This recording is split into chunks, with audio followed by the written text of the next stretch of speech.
So a lot of people will go and buy a little cafe or something, and they're buying the cafe off of the existing owner. And as part of that, the lease is being transferred to them as well. So they assign the lease over, but you are now filling into the shoes of the previous owner, and your obligations under that head lease is exactly the same conditions as what that previous owner was. So, for instance, if the previous owner hasn't paid the outgoings or hasn't paid the rent, the minute you sign that assignment of lease, you're now responsible for all the back pay that they haven't paid. But the main one is the fit out costs, or not the fit out costs, the make good provision. Oh, yeah. So a lot of times you take over a lease halfway through, and then when your lease comes to an end, you have to make good. You don't even know what condition it was in before you came because the previous tenant renovated it. But you now have to take out all the partitioned walls.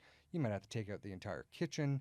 You have to take down all the signage. You have to replace all the carpet. You got to paint the whole place. Could cost 10, Well, 20 grand to put it back to how it was or more. 100%. And like normally a make good is just putting it back to the shell.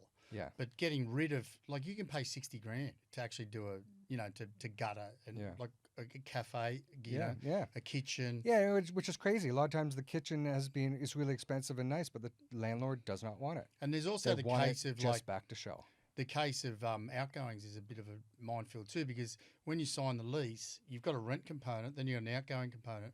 And the outgoing can include the landlord's land tax as well as water rates, as well as everything. And then they all go up, and then you got to pay it. Absolutely. It's crazy. Yeah. So you have to pay all outgoings, which includes the land tax increase, insurance if there's a flood. That's normally something that you have to pay the landlord's insurance, which can go up significantly.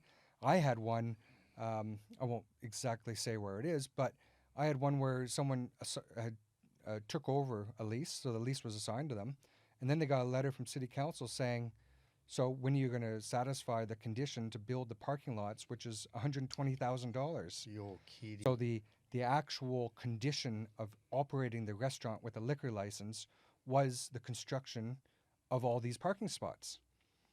And so that's where a good lawyer comes in, going through the contract and making sure that every box is ticked, right? Yeah, that's right.